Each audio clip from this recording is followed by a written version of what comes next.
the night before the college entrance exam. A red alert for torrential rain was issued. The homeroom teacher forced the entire class to cram onto a dilapidated bus to the exam site. The tires were bulging, the brakes were leaking oil, and the driver didn't even have a license. In my past life, I frantically tried to persuade the parent group, and even reported the illegal bus. The homeroom teacher said I was making a fuss over nothing, and the other parents called me troublesome and pretentious. The next day, the bus overturned, killing or injuring more than half of the people on board. The homeroom teacher, covered in blood, cried into the camera, "It's all Joe Jennings' mother's fault. She caused a scene in the group and distracted the driver. She's the murderer. I was cursed online as a shrew who killed her own son and jumped off the hospital rooftop. When I opened my eyes again, I was back at the parent-teacher meeting the night before the exam. I tightly gripped my son's hand and said, with a smile, 'Teacher, son is right. The rainstorm isn't as important as the exam. We have to take this bus.' I only saw the scene of my son Jennings' death after I died. The exam bus had a blowout highway ramp, and the whole vehicle rolled down the embankment. More than half of the students taking the exam were killed or injured. Homeroom teacher Sun Hong Xiao was dragged out of the car, and as soon as she saw the camera, she started crying. It's all Joe Jennings' mother's fault. She was yelling and screaming in the group yesterday, saying the bus was no good, the driver was no good. She made the kids uneasy and distracted the driver. She's the murderer." Parent committee member Lu Gui Lan Chan chimed in desperately. "That's right. She refused to sign the agreement and stirred up the whole class. If it weren't for her causing trouble, none of this would have happened. The trend did. Someone doxed my address, workplace, and ID number. She drove the driver to the point of mental breakdown. She's the real killer.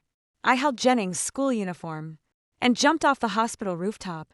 When I opened my eyes again, Sun Hong Xiao's voice exploded in my ears. Joe Jennings' mother. Are you going to sign or not? The whole class is waiting for you." I jerked my head up. Thunder and lightning flashed outside the window, and Sun Hong Xiao stood at the podium, her voice loud enough to be heard throughout the building. "The exam is tomorrow, and the school has arranged a chartered bus to take you there. This is a collective action, so no one is allowed to make exceptions." She pounded the table, her eyes sweeping across the room. "The bus was recommended by the principal. Cheap and legitimate. It's 150 yuan per person, and you need to sign a voluntary ride agreement." Jennings sat next to me and whispered, "Mom, I don't want to take that bus. The tires look completely bald." When I heard those words, my whole body trembled. In my past life, he had said the same thing. I didn't take it seriously. I thought the school wouldn't gamble with the kids' lives. But what happened? Before I could even speak, Sun Hongxiao frowned, her tone dripping with sarcasm. "Jennings' mom, it's the college entrance exam, and you're still trying to be special. Disrupting the collective atmosphere like this affects the mentality of more than 30 kids in the class." I opened my mouth. In my past life, I stood up and said a lot. I said this bus had been in an accident last year. I said the driver's qualifications couldn't be verified. I said we should be cautious in a rainstorm. I argued fiercely, made over a dozen calls to report it, and finally, the Education Bureau came. They checked the license plate, fake annual inspection, expired insurance. I thought everything was foolproof, but the school swapped it for an even worse bus, and the driver was the same man. Sun Hongxiao made snide remarks in the group. "Some people just have to stir things up. Now we've got an even cheaper one." The next day, the blowout, the rollover. Jennings died. I was cyberbullied, haunted to death. In this life, I won't say a word. I closed my eyes and took a deep breath. Teacher Sun is right.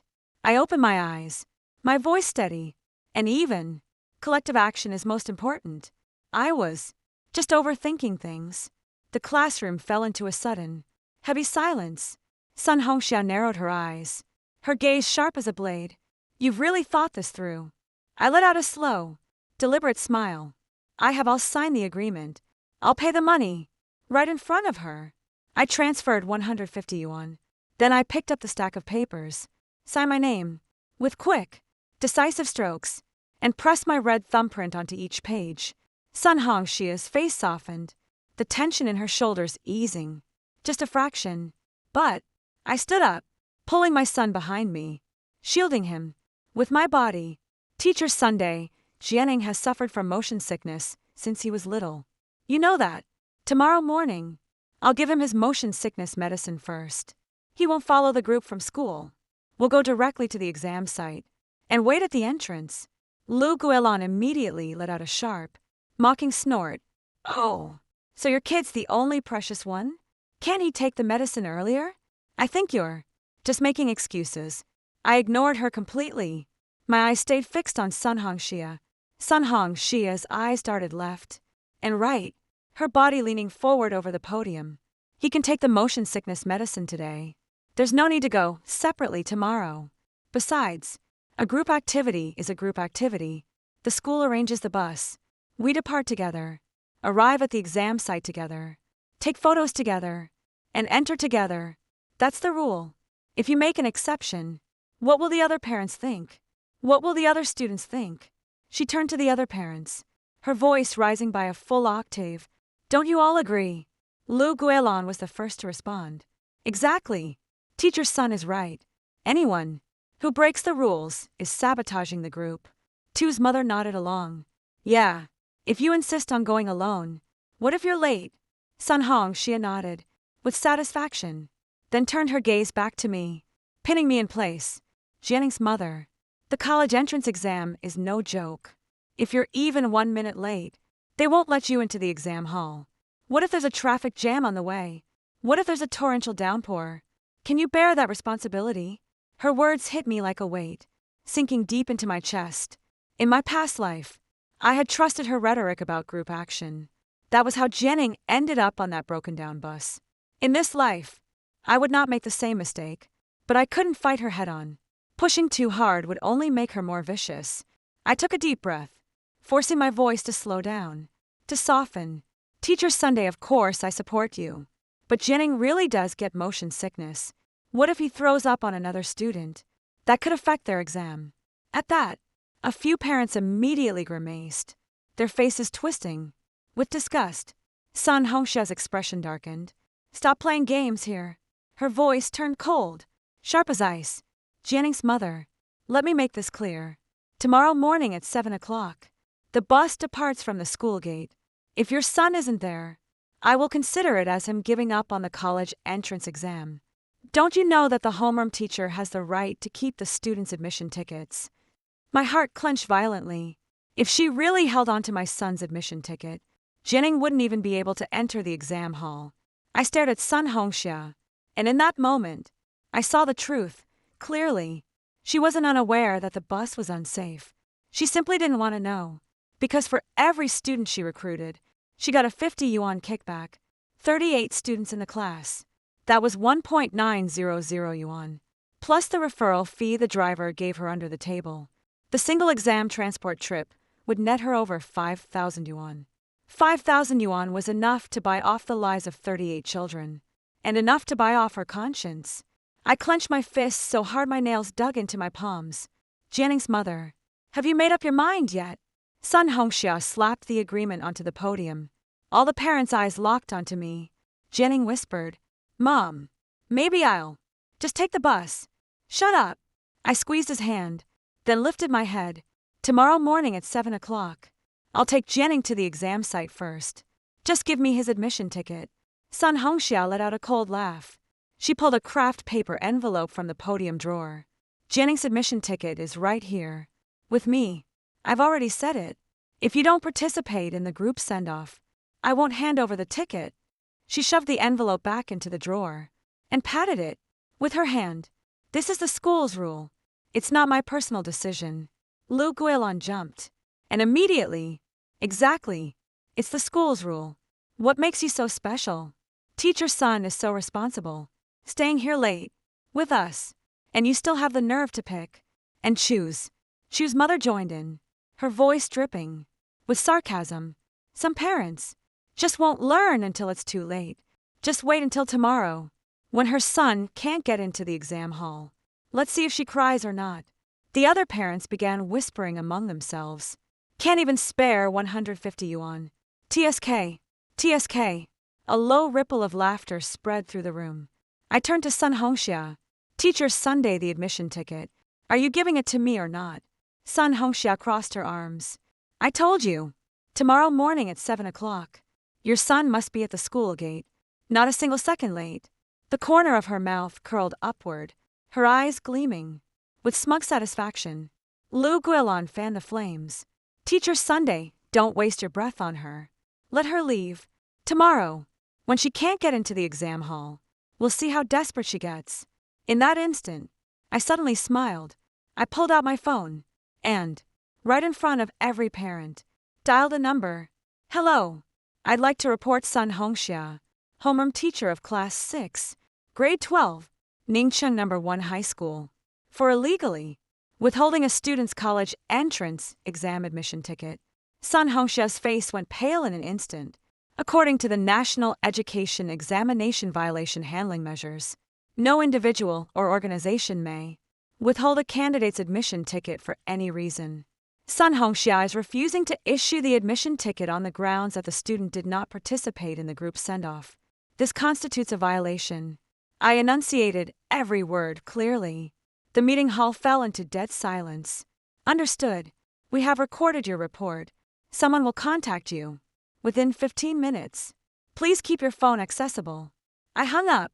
Sun Hongxia's face shifted from white to green. Finally, she choked out one sentence. You. How dare you? How dare I not? I put my phone back in my pocket and met her gaze directly. The admission ticket. Give it to me now. Sun Hongxia bit her lip, then slammed the craft paper envelope onto the podium. I picked up the envelope, took out Jennings' admission ticket. Let's go. I didn't say another word. I took Jennings' hand and walked out. Behind me, Sun Hongxia finally exploded. Jennings' mother, if anything happens to your son during these 2 days of the exam, you take full responsibility. Don't come crying to the school. The parents joined in a chorus of voices backing her up. Don't bother with that ignorant shrew. She's gone now. Only her son is precious. We'll follow teacher son's orders. How could we possibly go wrong? The curses erupted behind me like a storm. I didn't look back. The rain came down harder than the forecast had predicted. At 5 o'clock in the morning, the sky hadn't fully lightened yet, and I was driving Jennings toward the school for the gathering. By 6:20, the school entrance was already packed with people. The rain poured like a torrent, the canopy at the gate wobbling and twisting under the wind's assault. The bus had already arrived, that gray-white wreck of a vehicle. The words, Minxing Tourism, on its body had lost half their paint, and the exhaust pipe coughed out black smoke in sputtering bursts. Lu Guilin stood under a large black umbrella, clustered with a few other parents. The bus that teacher's son recommended. What could be wrong with it? It's just some people being paranoid. Her voice was loud, deliberately aimed in every direction. Tu's mother nodded in agreement. Exactly. It's a tour bus that runs on the highway every day. Much safer than driving ourselves. 150 yuan. That's barely enough to cover the gas. There. Just looking for trouble. I saw their eyes drift toward my car, waiting for me to get out. I didn't budge. Instead, I raised my phone and recorded a video of the bus. Sun Hongxia spotted me, the corners of her mouth curling upward. Oh, Jennings' mom, sending your child onto the bus? No, I'm sending him in my car. Didn't any of you notice the bulge on the rear tire of this bus? Silence hung in the air for half a second. Lu Guilin was the first to explode. You just look down on taking the bus. So what if you have money? Think you're something special. Tu's mother chimed in. You're making yourself the exception, disrupting the unity of the whole class. I rolled up the window, sealing off the noise. Sun Hongxia's face twisted in anger as she shouted, Parents, today is the first day of the college entrance exam. We must all create a calm, reassuring atmosphere for our children. Some people deliberately sabotage the collective spirit. It's malicious. The other parents nodded in agreement. Lu Guilin grabbed her son. Zaheo, get on the bus. Someone hesitated, only to be shoved forward by the parent behind them. Hurry up! Hurry up! Don't be late. The teacher said it's fine. What are you afraid of? Teacher sends her own students. Would she let them get hurt? Tu's mother was the last to send her daughter aboard, lowering her voice to mutter. Zhao Jian's mom. Stop causing trouble here. Your son's grades are poor. You don't want him to do well. But our kids still need to take the exam. The bus door slowly closed. The engine rumbled to life. The exhaust pipe belching a cloud of black smoke. The windshield wipers screeched back. And fourth, the body jolting. With every bump, the right rear wheel, with that bulge, trembled. With each rotation, I watched the bus grow smaller and smaller in the distance. Behind me, Lu Guilong turned to glare. What are you staring at? My Zaheo is sitting nice and steady, not like some people who pamper their own kid and try to drag everyone else down. I ignored her, pulled Jian into my car, started the engine, shifted gears, and drove toward the exam center. At 7:32, we arrived at the exam site. Jian stood at the entrance, exam admission slip in hand. He turned back to look at me. Mom, I'm going in. MHM, do your best. He turned around. Just as he took his first step, my phone vibrated. A continuous, frantic, relentless buzz. I pulled out my phone. Someone in the parent group had shared a news link. Ningxing exam bus overturns in rain. Multiple exam candidates, lives hanging in the balance. Before the exam was even over, the entire city of Ningxing erupted. Douyin, Weibo, moments all flooded with the same video. In the footage, that dusty gray bus was coming off the highway ramp. It was speeding at least 80 kilometers per hour. The body tilted violently, the whole bus tipping over, tumbling down the wet slope in a cascade of rolling metal. 3 full rolls. When it finally stopped, it was nothing but a twisted heap of scrap. The video ended there. I stared at that image, my fingers trembling. I opened the parent group. The chat had gone insane. The messages from Lu Guilong were all voice notes, one after another, a torrent of them, screams and sobs mixed together into an incomprehensible cacophony, each message bleeding into the next until nothing was clear. Tu's mother managed to type out a single line. Has anyone found my son? Who has seen my son? Someone else sent a string of garbled characters, probably their trembling fingers hitting the wrong keys in panic. Sun Hongxia never appeared over on the comment section of the related news. It had completely exploded. This is the car they used to send students to the exam. And they dare to take this piece of junk on the highway. Ningxing No. 1 High School. Isn't this a key school? Couldn't they spare $150? Oh my God. I saw students being carried out covered in blood. I closed the video. I exited the group chat. I shut my eyes. The Chinese exam was over. When Jianing walked out of the examination hall, his expression was relaxed, light, as if the weight of the morning hadn't touched him. I said nothing. I took him back to the hotel for lunch. As we sat down, my phone rang. Honey, check online. I opened Weibo. The first trending topic, #Ningxin accident hashtag. The second, #head teacher Sun Hongxia hashtag. I clicked in. The very first post was a video of Sun Hongxia. She was wearing a hospital gown, lying in a hospital bed, crying her heart out into the camera. Hello, everyone.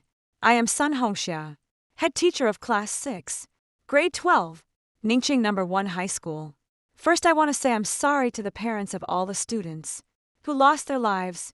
It was my failure to protect the children. But I really didn't know there was something wrong with that bus. I swear to God, if I had known the bus was unsafe, I would never have let my students board it. But there is one person who knew all along. Sun Hongxia paused. Tears streamed down her cheeks. Zhao Jianing's mother. She said in the parent group that the bus was unsafe. She talked about it in great detail. She said her son got carsick, so she wanted to go to the exam site separately.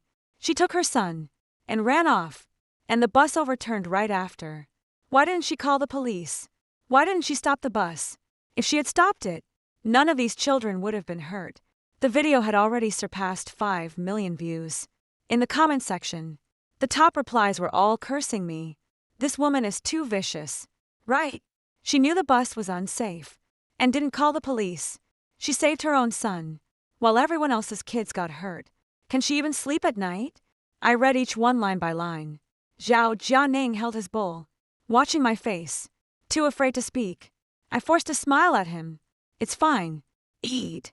In the afternoon, after Zhao Jianing entered the exam hall, I opened Weibo again. Under the name Witness to the Ning Cheng exam accident, I posted a long article. The night before the accident, I repeatedly raised safety concerns in the parent group, only to be accused by the head teacher and many parents. I attached 9 screenshots, every single thing I had said in the parent group. Not a word deleted. This bus was in an accident last year. I found the record. I couldn't find the driver's qualifications. Does anyone know? The Education Bureau already issued a storm suspension notice. The highway might close. Why do we have to take the bus? Teacher Sunday, can you provide the annual inspection report for this bus? Beneath each message were replies from Lu Guilan and other parents. Stop spreading panic here. Is your kid the only precious one? If you don't want to ride the bus, take a taxi yourself. Don't drag the whole class down. The last image was the voluntary bus ride agreement I had signed yesterday. The red fingerprint. The signature. Clear as day. 10 minutes after I posted, it had been shared over 10,000 times. The comments began to split. I didn't rush to respond. I waited an hour. Then I posted a second piece. The first video I had filmed myself. The bus leaving school. The bulge on the right rear tire, clearly visible. Caption. The night before the accident, I pointed out the tire bulge hazard. No one listened. This is the bus before it departed. Half an hour later, I posted a third piece. A video of Sun Humxia leaving the school and getting into a white Kia sedan. Caption. At the time of the accident, head teacher Sun Humxia was not on the bus. She left alone after the students boarded. She arrived at the scene half an hour after the accident.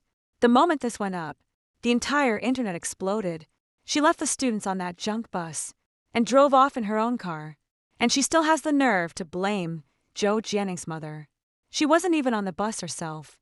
10 minutes later, a fourth piece, the complete dashcam footage from leaving the school gate to the rollover. The entire 40-minute journey. At the 11-minute mark, the driver's voice was crystal clear. This piece of junk. The brakes are leaking oil. And they dared to take more than 30 kids on the highway in this. The comment section went absolutely insane. Brake fluid leak. That bus was a death trap from the moment it left the lot. I set my phone down outside the window. The storm finally broke. Heavy rain hammered against the glass. Each drop a tiny explosion against the silence of the hotel room. It was 2:30 in the afternoon. The math exam was about to begin. When the bell rang at the testing center, I was standing at the hotel window, watching the main gate slowly close. That iron door separated 2 worlds. Inside, students were quietly answering their papers. Outside, the parents' group had already turned upside down. A maelstrom of panic. An accusation. By 5 o'clock, the math exam was over. By the time Jianing emerged from the testing center, the sky had cleared.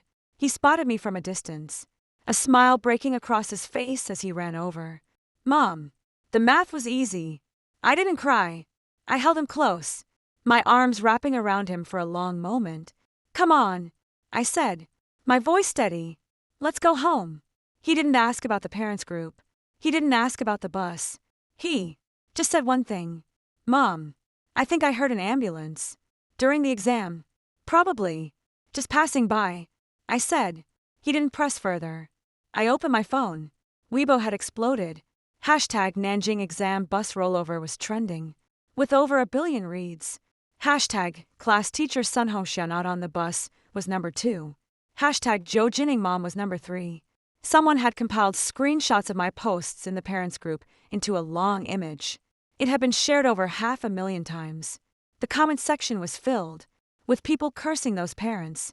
Lu Guilan, the parent, who cursed the loudest in the screenshots. Her son is in the ICU. Karma! At 8 o'clock that night, the Nanjing Public Security Bureau released its first official report. 2 dead, 7 seriously injured, 11 with minor injuries. I recognized one of the names on the death list. Zhang Hao. He had sat in the back row by the window. His mother was Zhang Min. She had said one thing in the group. Zhou Jinning's mom. If you don't want to take the bus, just take a taxi yourself. The whole class down. Her son didn't survive. 10 minutes after the report was released, Zhang Min sent a message in the group. Zhang Hao is gone. Then Tu's mother. My daughter's spleen was removed. Then one's father. My son might need amputation. Lu Guilan stayed silent the whole time until 10 o'clock that night, when she sent a voice message. Zihao, his spine is broken. The doctor said he might never stand again, she added, trembling. Jinning's mom. Are you there? I didn't reply as she stammered, her voice cracking. Everything you said was right. I shouldn't have cursed you. I stared at the screen for 30 seconds, then turned off my phone. My husband, Chunyu, sent me a message. I'm at the hospital entrance. Sun's son has been taken away. She was on her knees, crying, saying, "It's not my fault." I replied, "Of course she thinks it's not her fault. It's not her son, who died." The next day, after the English exam, Jinning walked out of the testing center into perfect sunlight. The atmosphere at the gate had shifted. Some people hesitated, wanting to speak, but stopping. Some walked around me, with their heads down. Others, eyes red, approached me, opened their mouths, then retreated. Du's mother was leaning on a cane. She had fallen while running too fast the day before, needing 4 stitches in her knee. She limped over to me, her lips trembling for a long time before she finally managed to speak. Jinning's mom. I'm sorry. I looked at her. How is your daughter? Her spleen removed, but her life is saved. Tears streamed down her face. The doctor said if we'd been 10 minutes later, she would have been gone. That's good, I said quietly. Jinning's mom. That day in the group, I cursed you. I said you were selfish. I said you were letting people die. I was wrong, she choked, her voice breaking. Everything you said was right. That tire, the driver said it had been bulging for a while. He didn't report it for repairs. And teacher's son knew too. She couldn't continue. She bent over, sobbing uncontrollably at the testing center gate. One parent after another came forward. Some apologized. Some crouched down, covering their faces, crying for their children lying in the ICU. Lu Guilan never showed up. She was at the hospital, with her son, who might never walk again. 3 days later, a video of Sun Hongxia breaking down in the detention center went viral on Weibo. A reporter asked her, "Do you regret it?" She said, "I regret it. I regret not getting on that bus. If I had been on the bus, I would have been a victim, too. Then no one would have scolded me." The entire internet erupted in fury. Whistleblowing letters flew into the disciplinary committee like snowflakes. 1 week later, the investigation results were announced. Sun Hongxia had, during her tenure, illegally collected fees and taken kickbacks totaling over 400,000 yuan. In the class she led, every exam, every event, every outing had a voluntary payment item. No one had ever reported her. On the day the college entrance exam scores were released, I had just finished washing the dishes. Jining was in his room checking his score, and I heard him shout, a sound so loud it shook the whole building. "Mom." I rushed over thinking something was wrong. He was holding up his phone, his hands trembling. 687. I stared at the numbers on the screen. Frozen. How much? 687, 89th in the province. He threw his arms around me, crying like a fool. "Mom, I can get into the university you wanted me to." Chinyu rushed back from the company, and as soon as he walked in, he spun Jining around 3 times. A man in his 40s, his eyes red like a rabbit's. That night, my phone exploded with messages. I had already left the parent group, but someone forwarded it to me. Lu Zihai didn't show up, but her sister posted a status on social media. Zihai said something today. Jining definitely did well on the exam. I stared at that status for a long time, not moving. Jining walked over and glanced at it. "Mom, I want to go see Lu Zihai." The next day, we went to the rehabilitation hospital. Lu Zihai sat in a wheelchair, a blanket covering him from the waist down. His hands could still move, his fingers long and slender, hands that used to play basketball. When he saw Jining, he smiled. "Did you do well?" "Not bad." "How good is not bad?" 687. Lu Zihai let out a whistle. "Awesome." Jining crouched down to meet his eyes. "What about you?" "The doctors say you'll recover." Lu looked down at his legs, silent for a few seconds. I don't know. Maybe I'll walk. Maybe I'll be stuck like this forever. So, what's your plan? Retake the exam. Try again next year. Jianing extended his hand. Then, good luck. Lu Zihai grasped it. You too. Don't slack off in college. They both laughed at the same time. On the way home, Jianing kept staring out the window. Mom, do you regret it? Regret what? Regret not saving them. I thought for a moment. Have you ever heard the saying, let go of the urge to help others and respect their own destiny? What does that mean? It means some people you can't save. If you desperately try to save them, they won't thank you. If you don't save them, they blame you for standing by. So, from the start, you should never carry their fate on your own shoulders. Jenny was silent for a long time. What about teacher son? Do you hate her? No, she's already been punished by the law. Hating her would be a waste of emotion. Then what are you thinking about now? I looked ahead, thinking about what to eat for dinner. Jenny paused for a moment, then burst out laughing. Mom, you've really changed. I haven't changed. I just figured something out. What? In this life, protect your own child first. Let others protect their own fate. The car drove past Ningxing No. 1 High School. The dedicated bus parking spaces at the school gate had been removed, replaced by flower beds. A new banner read, Safety first, life above all. The day Sun Hongxia's verdict came down, I was at the market picking out pork ribs. My phone buzzed with the news alert. #Ningchen exam escapes first trial verdict #. I tapped it open. Defendant Sun Hongxia is convicted of negligently endangering public safety by dangerous means. Sentenced to 8 years imprisonment. Convicted of bribery. Sentenced to 3 years imprisonment. Combined punishment. Total term 10 years imprisonment. The defendant has stated she will not appeal. 10 years. Her teaching license was gone. Her pension was gone. Her house was probably gone. 2. I heard her family had already listed it for sale to cover the compensation.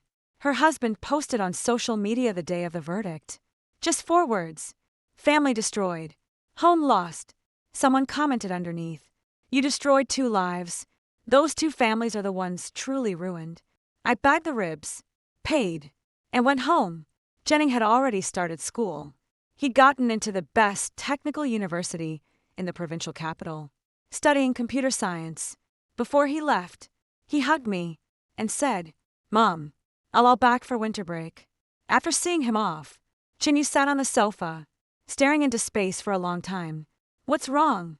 He turned to me and suddenly said, Wife, do you think we did something good in a past life? I thought for a moment. Not a past life. It's this life. I went all out. The first weekend after school started, Jianing video called me. He held up his phone, panning around campus, showing me the library, the cafeteria, the ginkgo trees by the track. After we hung up, I scrolled through my phone. I'd left the parent group long ago, but Tu's mom had somehow added me on WeChat and sent messages occasionally. She wrote, Jianing's mom, my daughter is repeating the year. Changed schools, now at County No. 1 High. She said she's not satisfied, wants to try again. I said, okay, this time, I'll listen to whatever she says.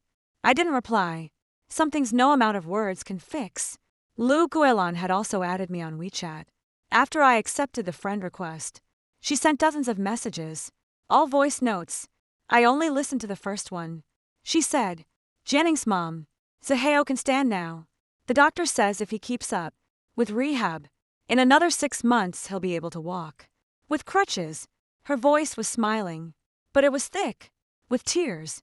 After I heard it, I replied, with 2 words, congratulations. She said, I wasn't a good mom before. I said bad things about you. Called you selfish. The truth is, I was the selfish one. I only wanted Zaheo to be like everyone else, not stand out. I was afraid the teachers would pick on him, afraid his classmates would isolate him. I never thought about whether standing out mattered. What mattered was being alive. I held the phone, staring at it for a long time. Outside the window, autumn had arrived. The osmanthus in the yard was blooming, its fragrance drifting in waves. Chinyu came from the kitchen with a plate of cut fruit and set it on the coffee table. Who is that? Lu Guilin. She still has the nerve to contact you. She's apologizing. Does apologizing help? No. I picked up a slice of apple. But she's gotten her comeuppance. 2. I linked to my arm with Centineo, and we walked slowly toward the park. The wind carried the osmanthus scent. Faint. And just right. Jennings was right. Everyone has their own path. As for others, they have their own fates. I tried to save them. I couldn't. So be it. My phone vibrated. Jennings sent a photo. It was him and his roommates in the cafeteria, 4 of them holding up trays, laughing wide. The caption read, "Mom, today's braised ribs aren't as good as yours. When I come back for winter break, I want 3 big bowls." I smiled and replied, "Sure, all you can eat." I tucked the phone into my pocket, linked arms with Centineo, and walked into the park. The ginkgo leaves had fallen everywhere, golden and bright. Story 2. Kneeling before the graves of my parents and sister, burning paper offerings. A barrage of comments suddenly appeared before my eyes. Tis TSK. Just because the female lead had an argument with her sister, the whole family staged a car accident and faked their deaths to punish her. With only half a month left until the college entrance exam, the female lead failed it as a result, and after receiving her scores, she jumped into the sea. After she died, this family of 3 came back full of regret. A complete crematorium trope. Cliché. And disgusting. I stared at the barrage for a long time, then wiped away my tears, and canceled the household registration of my deceased family.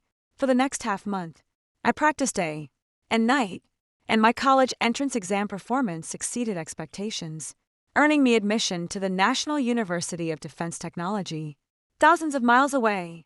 Later, I sold the house and everything valuable, took the money, and set off for a distant place. 3 months later, my parents and sister, who had faked their deaths and returned, stood before the house that now had a new owner, completely dumbfounded. That evening, as soon as I got home from school, I heard a sharp crash coming from my room. When I rushed in, Lee was standing on my desk chair, holding the little dolphin carving I had hidden in the deepest part of my drawer. It was the 18th birthday gift my best friend Susa had carved for me, with her own hands before she went abroad. But now that little dolphin lay on the floor, broken in 2. "Linyu, are you out of your mind?" I charged over, yanked her off the chair, trembling with rage. This is already the 3rd time this week she has deliberately broken my things. Yesterday, she cut up the idle photo cards I had spent half a year collecting, and the day before that, she tore up my gold award certificate from the provincial essay competition to fold into paper airplanes. Every time I complain to my parents, they always say the same thing. "It's such a small thing. Why are you arguing with your sister? Your sister has been frail since she was little. Just be more tolerant of her." This time I really can't take it anymore. I pushed her shoulder, my voice trembling. "Apologize to me. Fix the dolphin right now." Lee was stunned for a moment. Then her lips curled, and tears came as if on cue. She covered her face, crouched on the ground, and cried so loudly that the whole building could hear. I didn't mean to.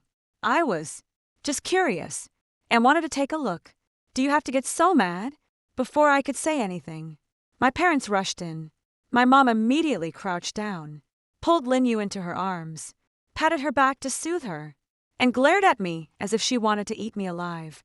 "Linwan, have you lost your mind? What did your sister do to make you look like you want to eat her alive?" My father also pointed at my nose and scolded. "Isn't it just a piece of broken wood? Is it worth you fighting with your sister? How have I taught you? Not a shred of sisterly affection. I think you're just determined to make your sister's life difficult." I didn't. She was the one who went through my things and deliberately smashed my birthday gift. I argued, my eyes red. "How dare you talk back?" My father raised his hand to hit me, but Lynn tugged at his sleeve and said tearfully, "Dad, don't scold my sister. It's my fault. I shouldn't have touched her things. I'll just go out for a walk. Don't be angry with my sister." After saying that, she covered her face and ran out crying, not even wearing a coat. My parents panicked instantly, grabbing their coats from the sofa and rushing out the door. As my mom passed by me, she shot me a fierce glare. "We'll deal with you when we get back, you ungrateful troublemaker." The door slammed shut with a loud bang. I stood there staring at the little dolphin, shattered in two on the floor. And finally, the tears fell. After picking up the pieces, I carefully taped them back together and locked them in the desk drawer. I thought they would be just like all the other times before. They would take Liu to eat her favorite strawberry shaved ice, then buy her 2 new dresses at the mall, and come back by 7 or 8. At that point, I would lower my head and apologize to Liu, and the matter would be over. But this time, even at 11 o'clock at night, they still hadn't returned. I panicked and pulled out my phone to call my mom. I dialed 3 times, but no one answered. Just as I was about to grab my keys and head out to find them, my phone suddenly rang. It was an unfamiliar landline number. "Hello, are you a family member of Lin Jianghua? This is the traffic police brigade on Hanhai Road. Lin Jianghua, his wife Shangmei, and their daughter Lin. You were in a car accident on the mountain section of Huanhai Highway at 6:30 p.m. The vehicle lost control and plunged into the sea. Rescue operations are currently underway. Please come as soon as possible." My phone slipped from my hand and hit the ground with a crack, the screen shattering into pieces. I stumbled out the door, not even stopping to change my shoes. When I arrived at the seaside, only the glaring police lights flickered in the sea fog. My uncle also received the notice and rushed over with red-rimmed eyes. He wrapped his arms around me, who was trembling, and choked out, "Child, it's okay. You still have your uncle. It's all right." The next 3 days were a chaotic nightmare. I took out all the New Year's money I had saved up for 10 years, along with all the spare cash my parents kept in the TV cabinet drawer. Combined with the money my uncle gave, I bought them a seaside cemetery plot right where I could see my favorite stretch of ocean. After the funeral, my uncle rushed back to handle work. On the 7th day after their death, the wind was strong. I knelt before the grave, mechanically tossing paper money into the fire basin, blaming myself over and over again. If I hadn't pushed her, if I hadn't argued with Linux, if they hadn't stormed out in anger, would none of this have happened? Just then, a barrage of comments suddenly appeared before my eyes, densely floating in front of me. "No way! No way! Is this foolish female lead still blaming herself? Her parents and sister aren't dead at all." I'm speechless. They came up with such a lousy plan, just to punish the female lead for arguing with her sister, while also satisfying her sister's wish to travel without her. Now there's only half a month left until the college entrance exam, and after all this, the female lead only scored 312 points. On the day she checked her results, she jumped into the sea. Half a year later, that awful pair of parents came back with the older sister. When they heard she was dead, they shed a few fake tears, poured all their guilt onto the sister, and turned around to buy her a seaside apartment. I was stunned. Those words were like ice, picks stabbing into my mind one by one. Faking her death to punish me. I suddenly remembered that last week I had a fever and took leave to stay home. When I woke up from my nap, I heard Lynn use coish voice in the living room. "Mom, Dad, I want to go to Iceland. Can we go? While Lynn is at school. I don't want to take her with me or she'll just start another fight with me." My dad even laughed and said, "Don't worry, Dad will come up with a good plan to make sure she stays home immediately." Back then, I thought they were planning to sneak off while I was boarding at school. Turns out the good plan they were talking about was faking her death. I stared at the 3 photos on the tombstone and suddenly let out a laugh. The guilt in my heart vanished along with the last trace of familial affection for them. I raised my hand to wipe the tears from my face, then lifted my foot to stamp out the still-burning funeral money back home. I dug out the family register and stuffed it into my bag, then headed straight to the local police station. Without looking back, "Hello, I'm here to cancel the household registrations for my parents and my sister, too." The household registration officer repeatedly checked the accident report and the neighborhood committee certificate I handed over. Her fingers paused on the keyboard for a long time before finally pressing the confirmation key one by one. Bright red canceled stamps were stamped onto the 3 household registration pages. Little girl, please accept my condolences. The road ahead is still long, so live well. I took the household registration booklet, thanked him, and turned to walk out of the police station. A gust of wind blew, and the stray hairs on my forehead brushed against the corners of my eyes. Cool and tingling, I pulled out my phone and searched for the rules regarding cemetery transactions. It was clearly written that the transacting party must be a person with full civil capacity, aged 18 or above. I pinched the date of birth on my ID card. There is still a full month until I come of age. The matter of selling the cemetery plot has to be put on hold for now. I stuffed my household registration booklet into the innermost compartment of my backpack and turned around to head straight back to school. With only half a month left until the college entrance exam, the atmosphere in the entire senior year is as taut as a fully drawn bowring. As soon as I stepped into the classroom, the buzzing sound of reading instantly stopped. Everyone turned to look at me, their eyes filled with cautious sympathy. The homeroom teacher soon called me to the office, poured me a glass of warm milk, and spoke in an unusually gentle tone. Lin Wan, I know about what happened at home. If it's too much to bear, just go home and rest. Don't force yourself. Okay. Holding the warm milk, I nodded, thanked the teacher, and turned back to the classroom. My desk mate in the front row secretly slipped me a strawberry-flavored chocolate with a note that read, 1-1. Hang in there. Everything will pass.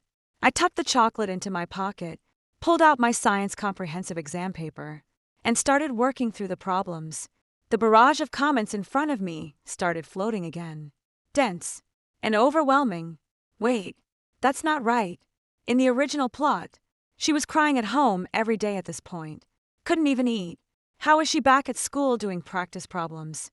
Isn't she going crazy from too much stimulation? Just giving up on everything? No way. She just went to the police station to cancel her household registration in the original plot. She's now who sent the author hate mail to make them change the plot. My pen paused for half a second, but I ignored it and continued solving the electromagnetic induction problem in my hand.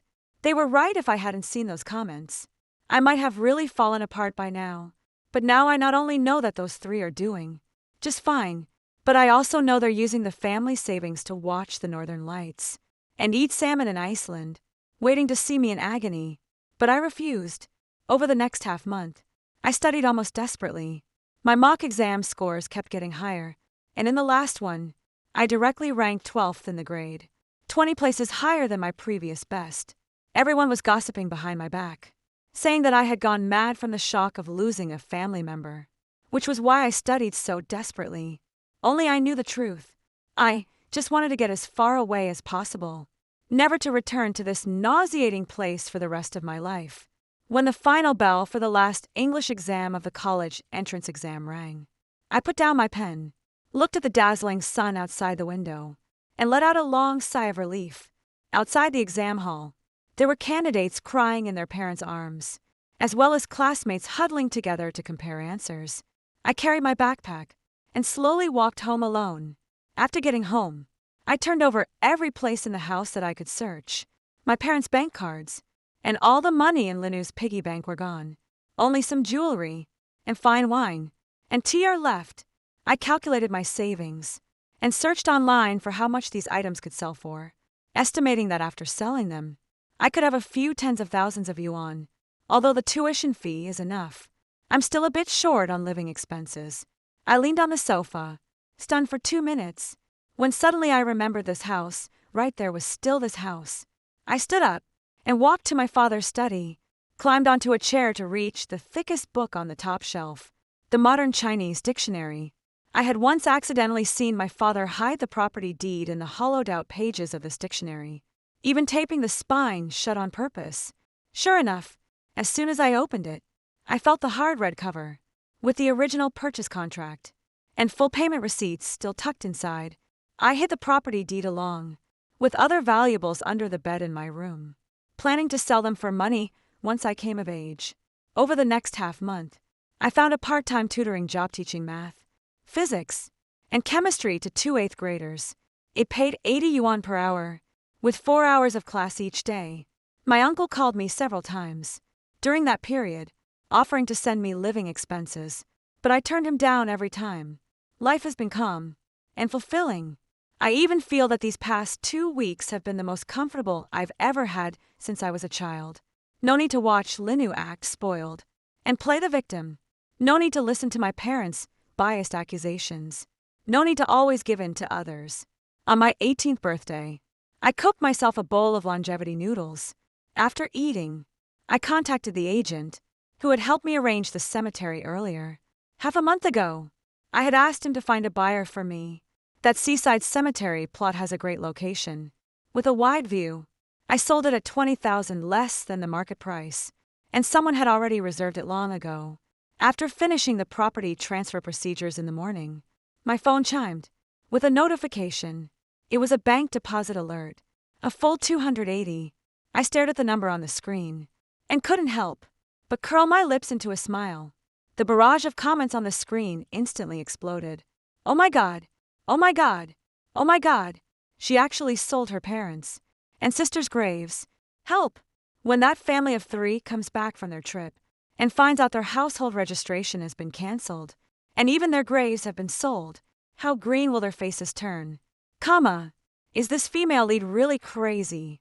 3. I watched the barrage of comments calling me crazy and couldn't help but raise an eyebrow. Crazy. I'm perfectly clear-headed. I just don't want to stay in this place full of painful memories. Nor do I want to be gnawed on by those 3 bloodsuckers for the rest of my life. I deposited the $280,000 from selling the cemetery into a 3-year fixed deposit, leaving only $20,000 as liquid funds, and then headed straight to the secondhand trading market.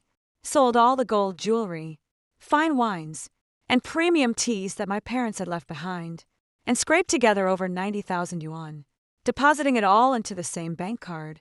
Day passed, and soon it was the day for the college entrance exam results to be released. I logged into the score-checking system right at midnight. The page loaded for half a minute, and the number that popped up was so bright, it made my eyes burn. 682 points, 23 points higher than my last mock exam, ranking 127th in the province. Almost at the same time, my homeroom teacher called, her voice trembling with excitement. Lin Wan, you've made your teacher so proud. With this score, you have a real shot at Tsinghua or Peking University. Do you want me to help you think about your college applications? I smiled and declined the teacher's offer, then hung up and opened the application system. Without a moment's hesitation, I filled in my first choice, the National University of Defense Technology, thousands of miles away, and selected my dream major, information engineering. First, I've wanted to apply to a military academy since I was a child. Second, military mines have strict management, so outsiders simply can't just barge in to find someone. Even if those 3 who faked their deaths came back, they wouldn't dare to cause trouble at Themis Gate. Half a month after submitting my application, the bright red admission letter was delivered to my hands. The gold embossed school emblem was printed on the cover, heavy in my hands. As I touched that admission letter, my nose tingled a little. After so many years, my wish finally came true after they died. I took a photo of my admission letter and sent it to my uncle, asking him to come out for hot pot in the evening by the steaming copper pot. My uncle looked at the admission letter, his eyes re-eating as he picked up a piece of tripe for me with his chopsticks. Good kid. If your parents were watching from above, they'd be proud of you. I didn't respond, just poured him a glass of iced cola. Uncle, I need to ask you a favor. I'll be going to school soon, and I probably won't come back here for work in the future. That house will just sit empty. Could you help me sell it? My uncle paused for a moment, then sighed and nodded. All right, leave it to me. Just focus on preparing for school. My uncle was very efficient. Within a week, he found a suitable buyer, and the full payment of 187 million yuan was transferred to my bank account that same day. The moment I received the notification of the deposit, I transferred 900,000 yuan to my uncle. My uncle nearly jumped when he saw the transfer record and immediately tried to send the money back. What are you doing? Kid, it's only right for your uncle to help sell the house. How could I take your money? I pressed down on his phone, my voice serious. Uncle, I know that. When you bought this house, you let my mom. 200,000 over the years. You've always helped our family in one way or another. And if it weren't for you, I wouldn't even have been able to afford that funeral. Besides, you're the only family I have left now. If you don't take this money, I won't be able to focus on my studies. What's more, I needed to win him over. That way, when Mom, Dad, and Lynn, you come back, I won't have to fight alone. My uncle's eyes reened as he looked at me for a long time. In the end, he still took the money, but then he went out and bought me the latest phone and laptop, stuffed a whole suitcase full of daily necessities, and even forced $2,000 in cash into my bag as living expenses. On the day of registration for the new semester, I dragged 2 large suitcases and boarded the high-speed train to Changsha. Watching the scenery rapidly receding outside the window, I let out a long sigh of relief. Finally, I was leaving this damn place.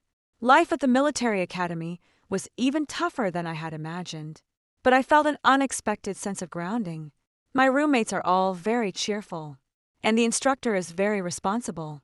My uncle sends me videos every week asking if I'm eating well, and if the training is too tiring. And from time to time, he sends me a bunch of local specialties when I occasionally have some free time. I can also watch the bullet comments on the screen to pass the time. That family of 3 is having a blast in Iceland. Just now they were saying that if the woman hadn't been disobedient, they would have brought her along. I'm really disgusted. They also said that, when they get back, they'll claim they were saved by a kind person and lost their memory before just being found. They even said Lin Wan would definitely feel guilty to death and would agree to anything they say. Now that you mention it, I'm kind of looking forward to seeing what happens when that family comes back. Every time I see these comments, I can't help but raise an eyebrow. What a coincidence. I'm also looking forward to their return. That day, I had just finished running 5 kilometers and was back in the dorm, sweating profusely and wiping my face, when the comments in front of me suddenly exploded. Without warning, the screen was flooded with haha, making my eyes blurry. I swear I'm dying of laughter. Folks, that family of 3 is finally back. Just now, they were standing at their doorstep with suitcases, fumbling for the keys to open the door. They twisted and twisted, but couldn't get it open, and were cursing the property management for changing the locks without notifying them. Then the new owner came out to take out the trash and directly called the cops on them, thinking they were burglars. Now the 3 of them are standing in the hallway staring at each other, their faces green as seaweed. Haha, for I stared at the screen full of haha and paused mid-motion as I wiped my sweat. Finally back, I put down the towel, crossed my arms, and leaned against the edge of the table, waiting to see the live commentary in the bullet chat. Lin Jiang was stood in the hallway, his face flushed like pig's liver. The new owner, a burly man in his 40s, stood at the door, with his hands on his hips, eyeing the 3 of them wearily. Who are you people trespassing on private property? I'm calling the police trespassing. This is my home. I bought this house with my own money. When did it become yours? Lin Jiang's voice trembled with rage as he pulled out his phone and dialed 110. Let's see, who's bold enough to dare occupy my house? Within less than 10 minutes, the police arrived. What's going on? Who called the police? Lin Jiang immediately rushed over, nearly spitting in the officer's face. Officer, he's occupying my house. I finally made it back from outside, and my home is gone.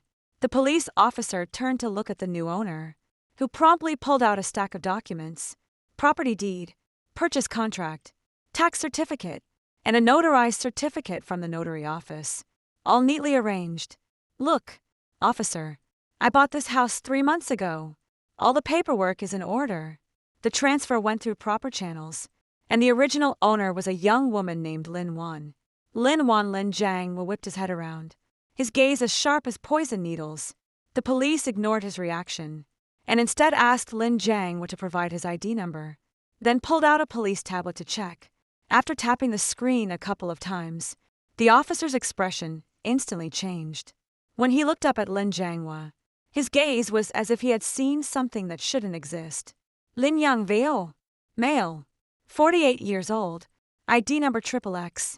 Yes, that's me. Lin Jiang was straightened his back, as if confirming his identity would immediately return the house to him. The officer's Adam's apple moved, his expression hard to describe. The system shows that you were declared dead in a car accident 3 months ago, and your household registration has been cancelled. He held the tablet out toward Lin Jianghua. All the cancellation procedures are complete. There's an accident report from the traffic police, a death certificate from the neighborhood committee, and you even collected the funeral expenses. Right? The air instantly froze. Wen Jiang Mei shrieked at the top of her lungs. The entire floor could hear her. Cancelled. Who can let our registration? Was it that ungrateful Lin Wan? Did she do it on purpose? Officer, arrest her right now. This is illegal. What's illegal about it? The officer's head throbbed from the noise as he put the tablet away. At the time, the young lady came with a legitimate accident report to go through the procedures. The process was completely legal. How could we have arrested her? Besides, he paused, his gaze sweeping over the three of them. Aren't the three of you supposed to be dead? How are you alive now? These words hit Lin Jianghua's family of three like a bucket of ice water, drenching them completely. They couldn't very well say that they had deliberately let Linu pick a fight with me, and then faked a car accident scene, all to punish me for not following their advice to study at a normal school, while also taking the chance to travel and get away from it all. Could they? If they actually admitted that forget about saving face, they wouldn't even be able to hold their heads up in front of relatives and friends ever again. Liu crouched on the ground and started crying, her makeup smudged from the tears. I don't care. I don't care. My limited edition doll is still in the room. My designer dresses. My piano. They're all gone. How dare Lin Wan do this? The police officers, already irritated, held back their anger and scolded them. Handle your own family matters yourselves. Don't cause trouble at someone else's doorstep. If you disturb the peace again, we'll take you in for creating a disturbance. Also, the three of you need to go to the police station tomorrow to reissue your household registration and ID cards, and you'll have to apply to revoke the death certificate. With that, the officers turned and left without a second glance. The new owner slammed the door shut with a bang, the force so strong that it made the motion sensor lights in the hallway flicker, leaving the three of them standing by the wall with their suitcases, exchanging bewildered glances like three abandoned orphans. Jiang Mei was so furious she slapped her thigh, her palm smacking against the suitcase. With a loud crack, that ungrateful little wretch. I said from the start that after she was born, and we took her umbilical cord blood for Yaya, we should have just strangled her. That little brat dares to sell our house. Just wait until I find her. I'll break her legs. Lin Jianghua's face was also livid with rage, his fists clenched so tightly they cracked. Let's go first to the police station to get a new ID card. I want to see where the hell she thinks she can run to. I watched as the barrage of comments flew by at lightning speed. I can't stop laughing. 3 living people were declared dead, and now they're blacklisted. They still want to cause trouble for the female lead. Don't they see where she is now? Do they think the military academy is somewhere they can just barge into? I'm already looking forward to the scene of them making a scene at the military academy gate and getting pinned to the ground. I raised an eyebrow, closed the live stream interface, picked up a basin of water, and went to the washroom to do laundry. The mud stains on the cuffs of the camouflage uniform soaked in the soapy water, slowly spreading apart like those long-gone troublesome matters. 5 Lin Jianghua, and the other 2 spent a full 3 days at the police station. The process of re-registering their household registration was excruciatingly tedious. The original accident report was genuine, and the procedures for canceling their household registration were all compliant. To revoke the death certificates, they had to provide solid evidence that they were alive, as well as write a statement explaining why they had died for 3 months, and then come back to life. The police officers looked at them with a hint of amusement in their eyes, occasionally huddling together to whisper, and, when they turned back, their gazes carried a touch of sympathy, probably sympathy for these 3 oddballs, who, whether to dodge debts or avoid trouble, had come up with such a desperate move as faking death on the day they got their new ID cards. The three of them slunk out of the police station, with not even enough money in their pockets to stay at a budget hotel. What they had previously called a trip was actually them, withdrawing nearly 200,000 yuan from the family savings, and blowing it all, planning to come back and manipulate me into obediently attending a teacher's college and handing over all my scholarships and grants. Now their schemes have completely fallen through. It's all Lin Yuan's fault, that ungrateful wretch. Jiang Mei stumbled several times in her high heels as she walked, gritting her teeth and cursing. When I find her, I'll tear her skin off, and the money from selling the house, every single cent, she'll have to spit it back out. Liu was also sobbing, her mascara smeared all over her face. My limited edition dolls, my piano, and all the merchandise I've been saving up for ages, they're all gone. I want her to pay me back 10 times over. Number 100 times.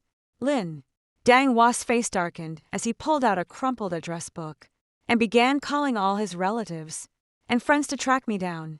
After a long round of inquiries, they finally got in touch with my Uncle Jiang Kai. When Uncle Jiang Kai received Lin Jianghua's call, he was in the middle of a production meeting at the factory. Hearing Lin Jianghua fainted sobbing on the other end of the line, he was momentarily taken aback. Brother-in-law, it's Jianghua. The three of us were lucky to survive. We were rescued by fishermen at sea, lost our memory, and stayed on their boat for 3 months. We just regained our memory and rushed back. Where's Juan? We miss her so much. What kind of person is the uncle? After all these years of hustling outside, he's seen every trick in the book. He sensed something was off right then. If they were really rescued, why didn't they make a single phone call in 3 months? If she really had amnesia, why did the first thing she asked about after regaining her memory be the house, and only then ask about my whereabouts? He remained expressionless, following Lin Jianghua's lead to fish for information. Wan is doing well. She got into university and is studying elsewhere. You two were really lucky to survive that car crash into the sea. We couldn't even find your bodies back then, and thought you were gone. Wan cried so hard she almost passed out, and on the 7th day after your supposed death, she burned a lot of paper money for you. Hearing this, Lin Jianghua immediately got carried away and forgot to keep up the act of misery. I knew that girl would feel guilty if she hadn't argued with her sister back then. We wouldn't have had to punish her, and none of this big mess would have happened. Punish? The uncle's hand gripping the phone tightened instantly, his knuckles turning white. Perfect timing. Now that we're back. She sold the house. Right. Tell her to transfer all the money from the sale back and apologize to her sister. Then this matter is settled. Lin Jianghua's tone was matter of fact, as if I owed him millions. My uncle was so furious, he nearly crushed his phone after all this time. The car accident, the fall into the sea, the amnesia, it was all an act. So these 3 bastards deliberately faked their deaths half a month before the college entrance exam, just to punish 2 little girls for arguing. His voice was as cold as ice. Punishment. You 3 deliberately faked your deaths, went out, and played for 3 months, leaving Wan, a 17 or 18-year-old girl, alone at home. She thought you were dead, cried every day, and still had to take the college entrance exam. And you call this punishment? Lin Jianghua, realizing he had let it slip, stopped pretending, and became aggressive. So what if we did? She's my daughter. It's only natural for me to discipline her. Mind your own business, and give me Lin Wan's address and contact information right now, or I won't let this go. The uncle was so angry. He laughed. Mind my own business. Let me tell you, Lin Jianghua, Wan is my niece. If you 3 scumbags dare lay a finger on her, I'll break your legs. Want her address? Not a chance. He cursed and hung up the phone, then blocked Lin Jianghua's phone number and WeChat. He turned around and sent me a message. Wan, your parents are back.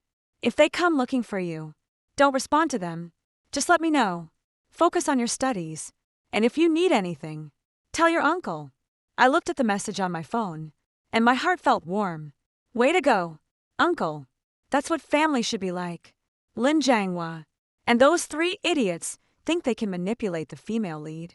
As if uncle would let that happen. I replied to my uncle. Got it. Uncle. Take care of yourself. 2. Then put my phone on silent and headed to tactical class. Bullets must be aimed accurately. Enemies must be clearly identified. And life must move forward. I thought they wouldn't find me after all. Aside from my uncle and my homeroom teacher, I hadn't told anyone about being admitted to the National University of Defense Technology. In my file under the Family Relations section, I had long filled in deceased. It had only been a week when the team instructor came to find me, saying that 3 people claiming to be my parents and sister were at the school gate, insisting on seeing me, and asked me to go check it out. I raised an eyebrow and sent a message to my uncle explaining the situation. My uncle called almost immediately, his tone urgent. 1-1. Don't you dare go out to see them. I'm booking the earliest flight to Changsha right now. I'll be there by noon tomorrow at the latest. Just tell the instructor you don't know them, and have the security guards kick them out. Got it. I agreed, and explained to the instructor that my parents had died in a car accident long ago, and those 3 were likely scammers. So, just asking the security to remove them would be enough. I stood by the window of the dormitory building and saw 3 familiar figures making a scene at the school gate from a distance. Linyu sat on the ground crying, her voice loud enough to be heard through the glass. Zhang Mei slapped her thighs and shouted that I was unfil, drawing a crowd of onlookers. Lin Jiang pointed at the sentry's nose and cursed spittle flying everywhere. The barrage comments were in hysterics. Damn, they really have the guts. Causing a scene right in front of a military academy. Aren't they afraid of being pinned down and locked up? The sentry's expression is already dark. If they keep this up, they'll be taken away for causing trouble. Plain and simple. I watched for 2 minutes, then turned around and went back to the dorm. Let them make a scene. The bigger the fuss, the more they'll embarrass themselves. 6. The 3 of them caused a commotion at the military academy gate for an entire afternoon. But the sentry was completely unmoved by their tantrums, coldly telling them that, without an appointment or an internal escort, no one was allowed in. Lin Jiang made a scene until his voice went horsero, but still didn't see me come out. In the end, he could only curse under his breath as he led Zhang Mei and Lin Yu away. I went about my training and classes as usual, and my daily life remained completely unaffected. At noon the next day, my uncle arrived at the school gate on time and gave me a call. He said he had already arranged to meet those people at a nearby cafe and told me to come over after class, as he would be waiting for me at the gate. When I changed into casual clothes and walked out of the school, I immediately spotted my uncle standing under the shade of a tree holding a black briefcase, with a rather unpleasant expression on his face. The summer wind blew in, with waves of heat, and beads of sweat on his forehead trickled down his cheeks. His expression softened a bit when he saw me coming, and he handed me an iced milk tea. Don't be afraid. When we go in, your uncle will handle everything. Whatever they say, just ignore it. Got it? I nodded and followed my uncle into the cafe. The cold air hit us instantly, dispelling the heat from our bodies. In the booth at the very back, Lin Yang Veo and the other 2 were waiting, with impatient expressions. In front of Lin Yu sat an untouched latte, the cream already melted. Seeing me come in, he shot up from his seat in an instant. Lin Jiang rolled up his sleeves and charged at me, his hand raised high. You ungrateful wretch. I'll beat you to death. I stood still, not moving. Uncle took 2 steps to stand in front of me, grabbed Lin Jiang's wrist, and flung him back into his seat. With a sharp jerk, try touching her and see what happens, Uncle said, his gaze icy. Lin Jianghua, don't be ungrateful. You know full well who will suffer if this blows up. Lin Jiang stumbled from the force, steadying himself against the table, his face flushed with anger. Shanghai, are you out of your mind? I'm disciplining my daughter. What business is it of yours? Your daughter. Uncle let out a scornful laugh, pulled a voice recorder from his briefcase, and pressed play.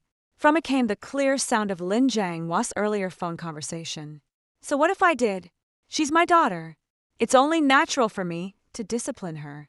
If it weren't for her fighting with her sister back then, we wouldn't have stormed off in anger and faked our deaths to punish her.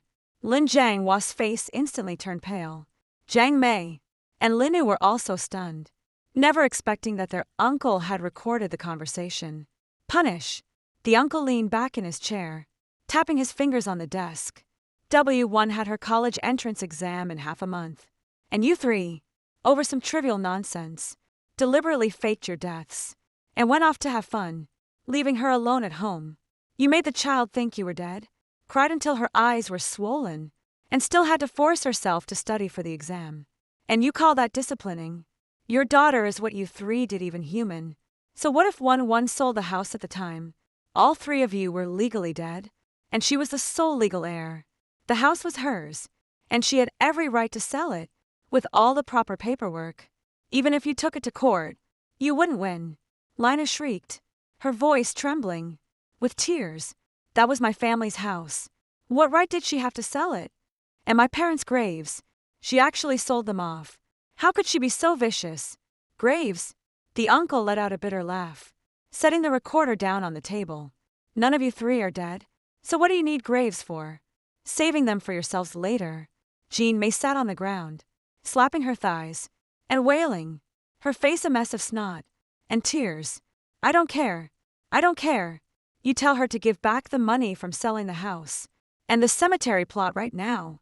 Otherwise, I'll go to her school every day and make a scene. Let everyone know she's an ungrateful, unfaithful wretch.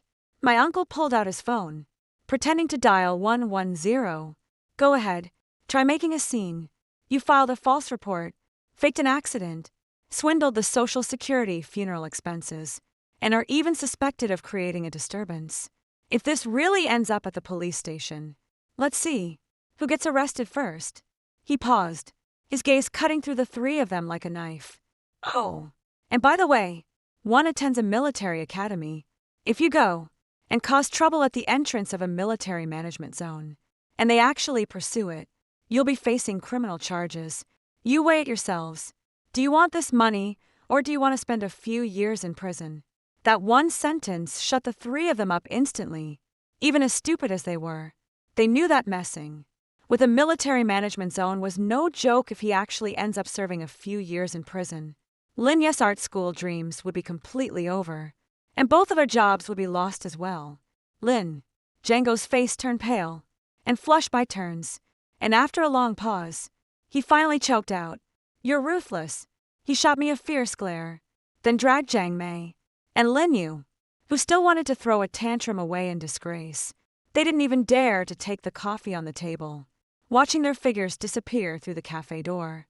I finally let out a sigh of relief. The shirt on my back was already soaked through with cold sweat. My uncle looked at me, his expression somewhat complicated. After hesitating for a long time, he still asked, "Juan, did you already know they weren't dead?" I froze for a moment, then shook my head and lowered my eyelashes. I didn't know. When the traffic police called me, I thought they were really gone. After the 7th day, I was in a daze, just thinking about doing well on the exam and fulfilling my dream of entering a military academy.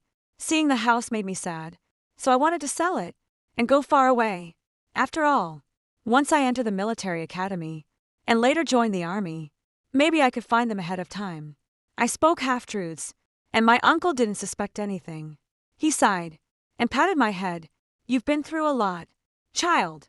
Don't overthink it. From now on, just pretend you don't have that relative. As long as your uncle is here, no one can bully you."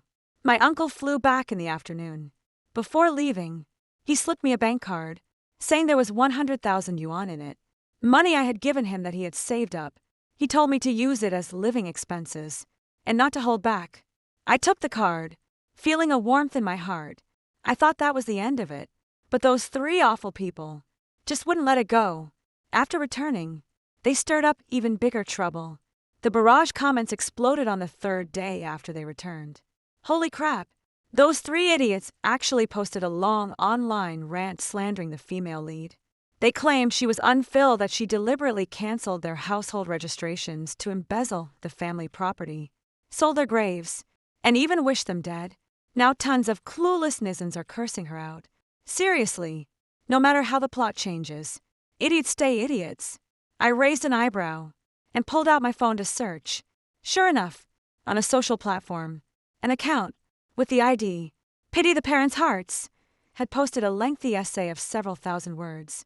With tears streaming down, they accused me of deliberately having them declared dead and canceling their household registration while they were traveling, selling off the house and the grave, all to monopolize the family property. Now that they're back, I'm the one refusing to acknowledge them. The comment section was full of people cursing me. Some said, "What's the use of raising a daughter? Might as well raise a dog." Others said, "People like this deserve to be exposed and socially ostracized."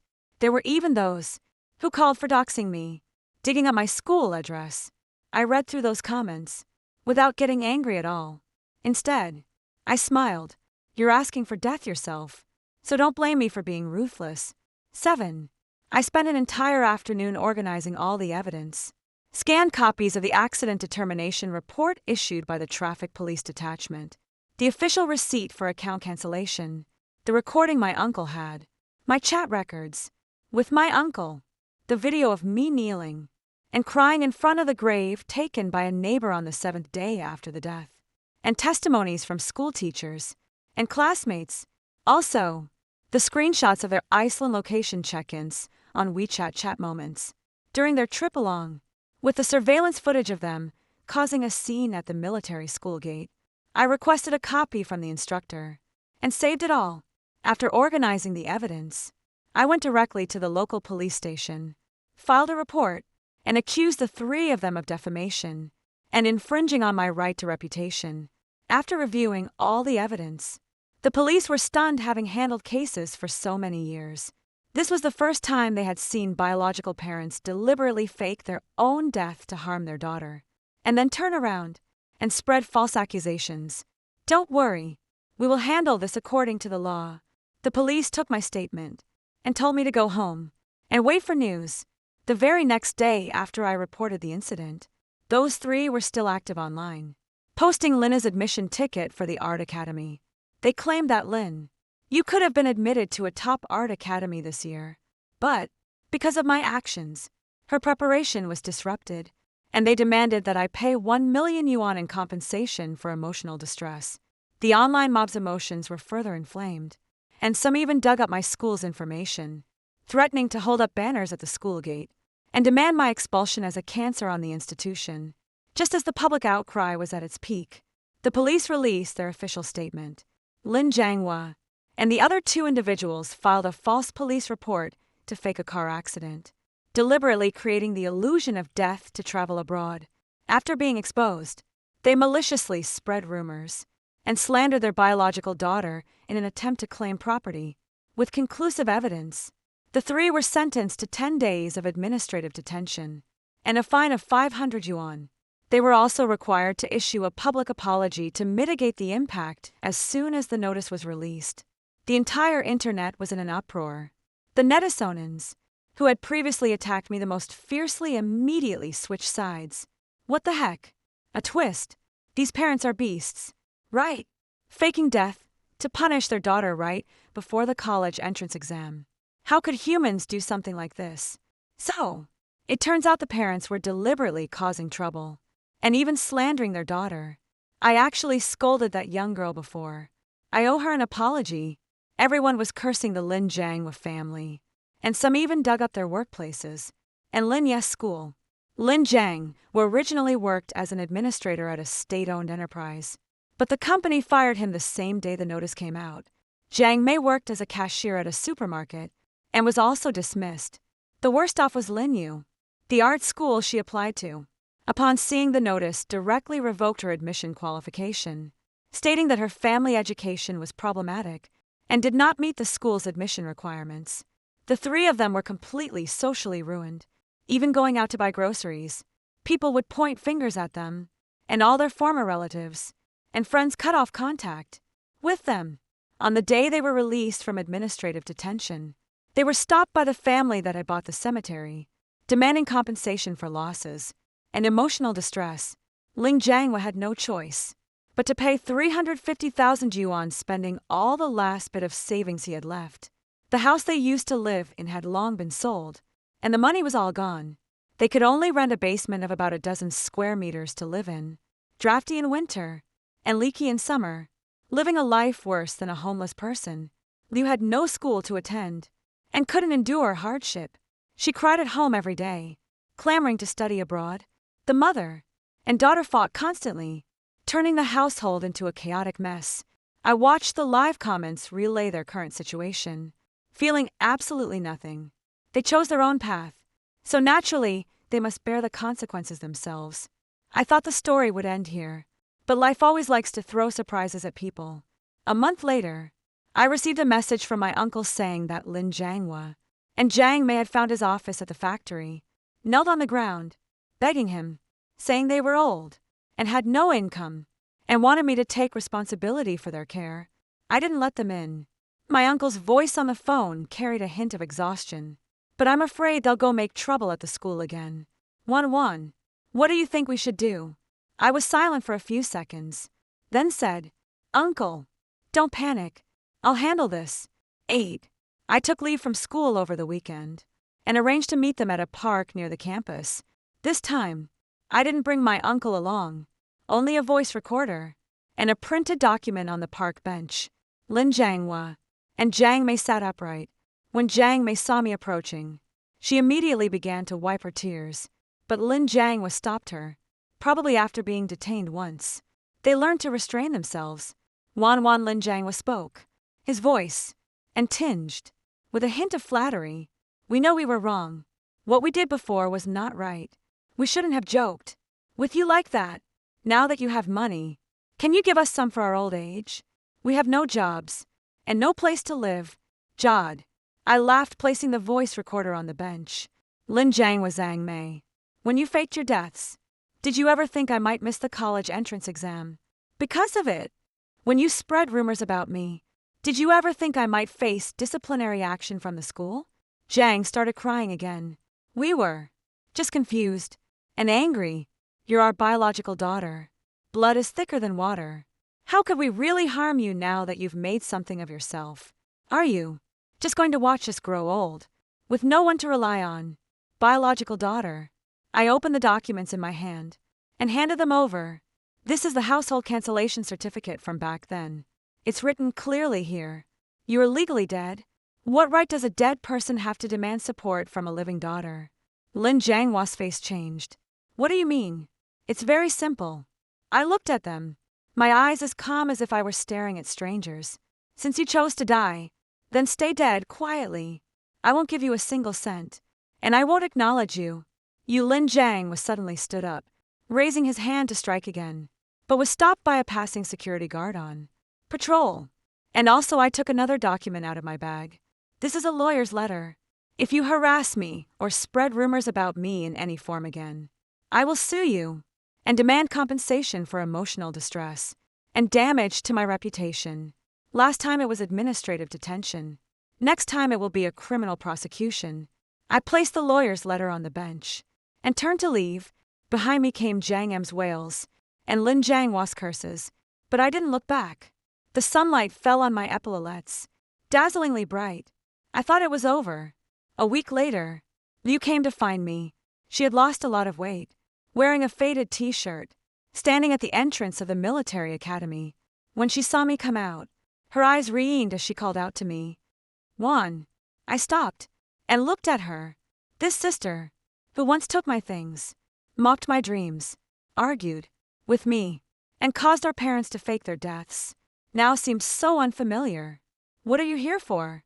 I asked. Lin. You bit her lip, tears falling down. I know I was wrong. I never wanted Mom and Dad to end up like this. I have no school to go to, nowhere to stay. Can you let me stay at your place for a few days? I'll find a job. I'll change from now on. I looked at her and suddenly remembered how, when we were kids, she would secretly slip me candy she couldn't bear to eat herself, and hold my hand when our parents were arguing. But those gentle moments had long been worn away by the favoritism, sarcasm, and hurt that came later. Lin, I said softly, what we had ended a long time ago. You're an adult now. You have to walk your own path. I turned and left without looking back at her. Later, I heard that Linu went to the south to work, toiling on a factory assembly line. enduring a lot of hardship. Lin Jianghua and Jiang Mei were evicted by their landlord for failing to pay rent, wandering around, with occasional sightings of them scavenging for trash on the streets. Later on, the barrage gradually fell silent. My life returned to calm.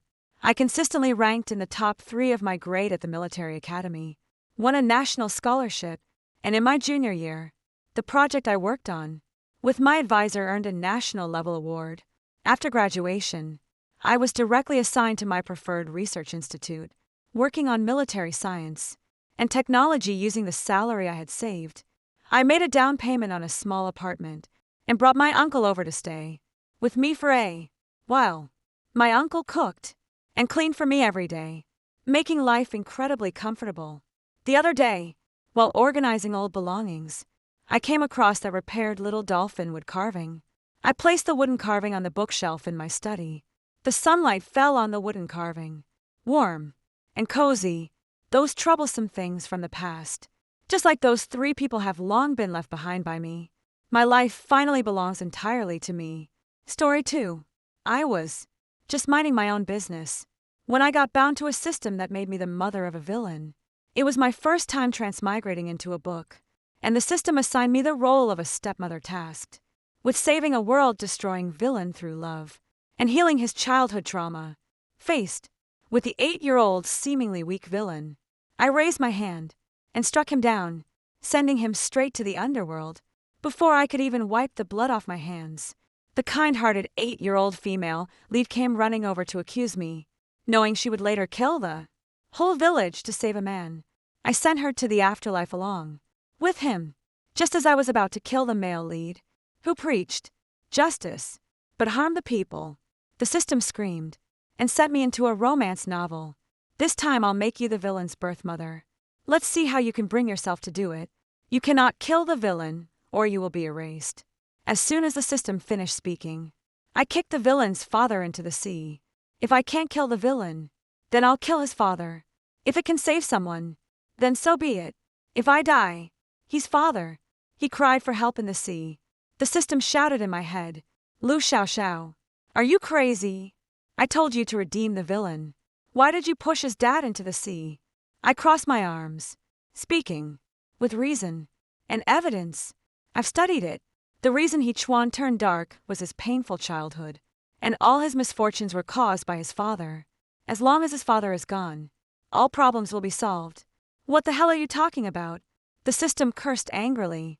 He was gone, but his mistress is still here, and she's pregnant.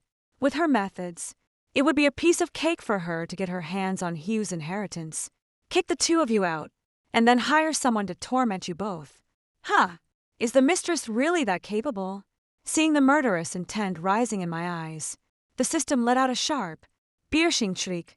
Lu Xiao, don't you dare act recklessly. This world has laws. If you kill someone, you'll go to jail. And when that happens, Hichuan will be bullied even worse and become even more corrupted. I immediately widened my eyes. Why didn't you mention that this world has laws? This is just delaying things. After saying that, I jumped straight into the sea. Before the system could even marvel at my sudden enlightenment, it saw me pull out a knife from my pocket and make 2 cuts on Hugh's arm. Blood instantly stained the surface of the sea red. Not long after, the smell of blood attracted sharks. By the time the system regained its senses, Hugh had been devoured by the sharks, leaving only his head behind. The system went crazy. How could you kill him again? Don't talk nonsense. I didn't kill anyone. I interrupted it. He asked me to come here to discuss the divorce. I refused, and he tried to push me into the sea. But he slipped and fell in himself.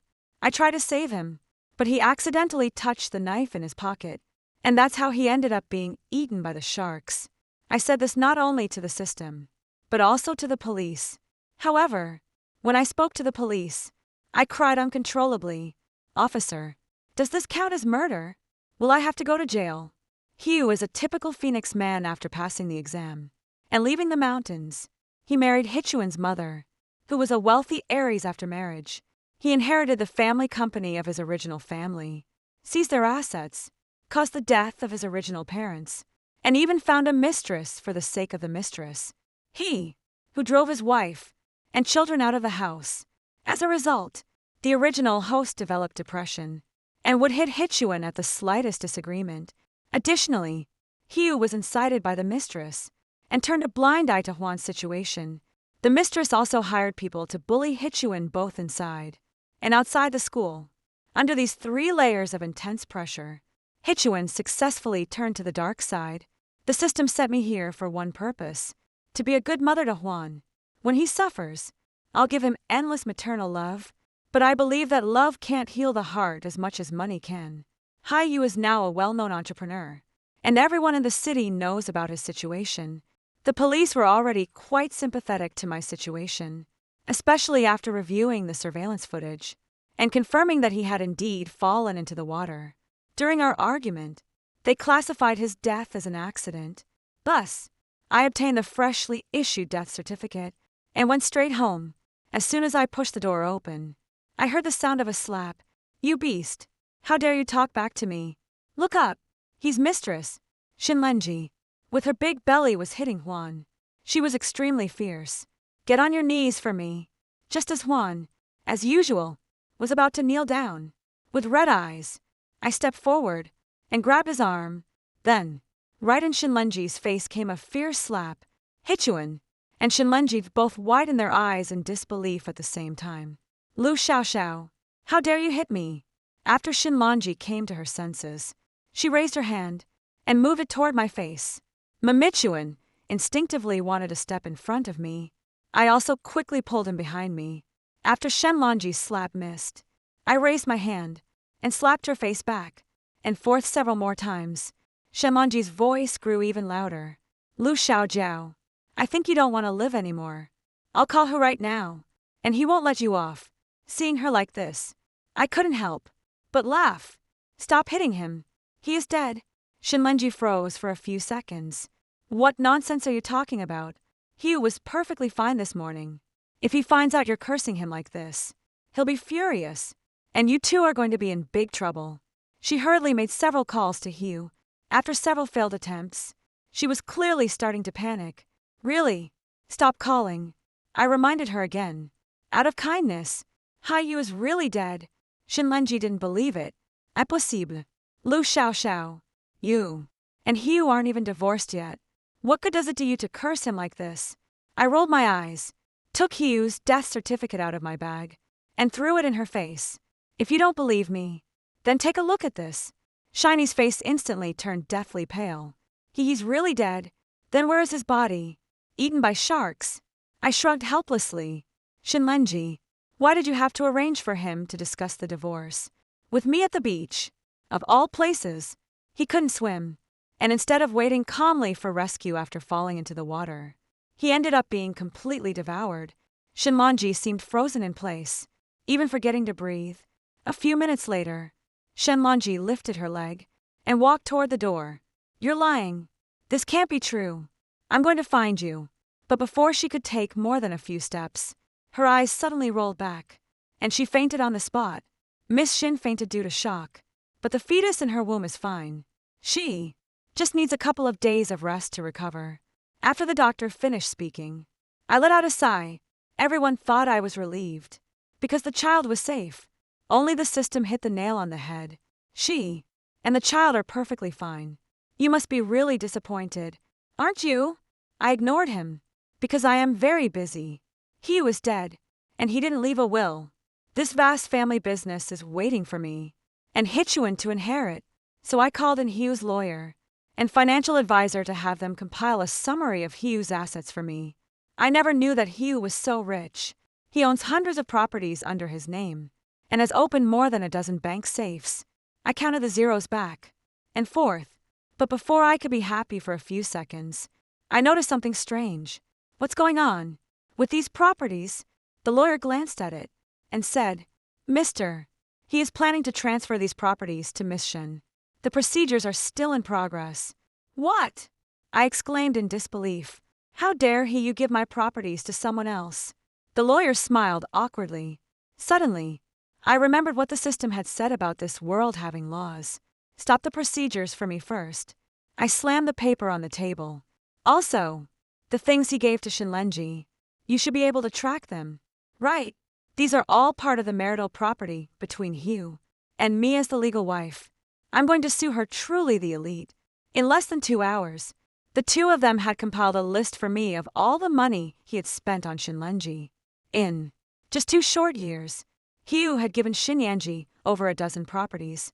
Every month, he gives her 500,000 yuan in pocket money. And even after she became pregnant, he moved her into the old house left to the original person by his parents, and made Shenlanji the housekeeper. Shan Lianji herself lives a life of luxury, but she stipulates that the original person, and Huan, cannot spend more than 500 yuan. Hichuan lives in a big villa and rides in luxury cars, but he can't even afford to eat at school. I would go hungry for an entire day at this thought. Anger churned in my chest. That really deserves to die, since I can't kill her. I'll make her suffer all the hardships Huan endured. The lawyer told me that suing Shinlenji to repay the money would take a long time, and suggested I talk to someone first. I took that list and stormed into Shinlenji's hospital room, demanding that she return the money immediately. Shiniji was still crying over Highest death, her tears falling like raindrops on pear blossoms upon hearing my words. Her tears stopped instantly. What do you mean? He gave me these things willingly. I looked at her coldly. He may have been willing, but I am not. Miss Shen, what he gave you is our marital joint property, and I have the right to reclaim it. If you don't return it, I will sue you. Lu Xiao, you're bullying me. Shenlanji started, crying again. I'm carrying Highest child. If he were still alive, he would never let you bully us like this. Yes, what a pity. I drew out my words. He's dead. He can't protect you anymore. So you deserve to be bullied by me now. At this point, I couldn't be bothered to waste any more words on her. I turned and walked out, looking back to warn her. I'll give you 3 days to return the money, or I'll post all your past dirty laundry online. Shiny started out as a hostess in a nightclub, and only managed to get out of that life after hooking up with Hugh at a cocktail party. After becoming Hugh's mistress, she didn't just wait around for him to support her like other kept women. Instead, she used his resources to start a self-media company and became an internet celebrity. Her public persona is that of a wealthy, beautiful single mother, and she has garnered a loyal following by embracing the single mom by choice label. In the past, there were attempts to expose her scandals, but he spent money to suppress all of it. The original host, being a well-bred lady, cared deeply about her reputation and was unwilling to let others know about her broken marriage. As a result, Shinlenji made a fortune. I don't know if my threat had an effect, but Shinlenji returned all those properties and money the next day. Looking at these things, I couldn't stop grinning from ear to ear. I knocked on Hichuan's door. Son, let's go. Mom's treating you to a big meal. I not only treated Huan to a lavish meal, but also gave him a complete makeover. However, Hichuan remained gloomy throughout the entire time. When I asked him about it, I found out that his father had passed away, and he was feeling a bit sad. I couldn't help but reflect that although he would later become a villain, he was still quite kind-hearted before his descent into darkness. So I couldn't help but comfort him, saying that his father was the kind of person who didn't deserve to live. He should have died long ago. It's already too late that he died now. The system was cursing wildly in my mind. Stop! Stop! Stop! What kind of parenting is this? He's already prone to turning dark. And if you keep provoking him, what if he ends up corrupted? Wrong. I calmly replied in my mind. The reason Hichuan's heart is twisted is precisely because his sense of morality is too strong. He internalizes all the pain while letting hatred accumulate. Teaching him to be a little more selfish and lower his moral standards is the real salvation. At that moment, Hichuan quietly asked me, what will happen to Aunt Shin and her unborn brother in the future? I immediately said to the system, see, he's still worrying about others. This is exactly what it means to have an excessive sense of morality. Then I turned my head to look at Hichuan. That's not your brother at all. Don't worry about a stranger's affairs. Hichuan held back again and again, but in the end, he couldn't help it.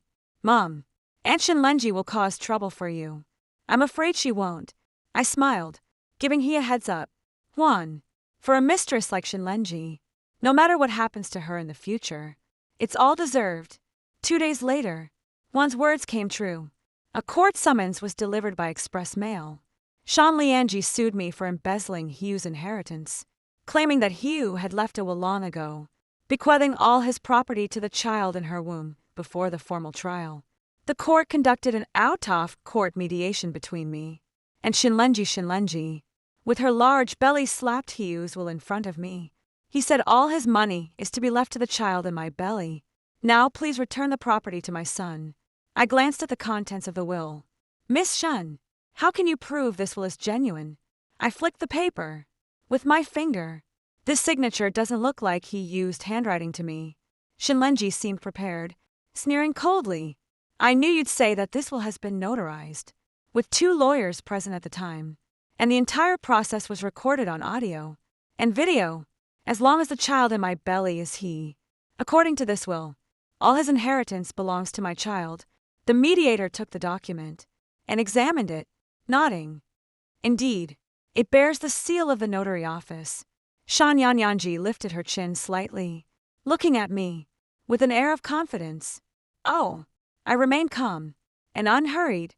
Then how do you prove that the child in your belly is my husband's? Shinlenji's expression stiffened. I slowly added, Hugh's body was gnawed by sharks until only his head remained. Now, if we want to do a paternity test, I'm afraid we can't get a sample. Right. The mediation room fell silent for a moment. Shinlenji suddenly burst into laughter, pulled another document from her bag, and slammed it onto the table. Lu Xiaojiao, did you think I didn't have a backup plan? She said, with a smug look in her eyes. I've been preparing for this day all along. This is the paternity test I had done. Amniocentesis, with you personally accompanying me for the sampling. I have a full set of evidence, videos, recordings, and hospital records, not only during the early stages of pregnancy, but we've been doing it every 2 weeks since the 3rd month. The most recent one was just 2 weeks ago, and there's evidence for all of it. After reading through these materials, I couldn't help but mock. With so many tests, he really doesn't trust you much, does he? Enough nonsense. Shen. Lion didn't even bother pretending. Hand over his inheritance.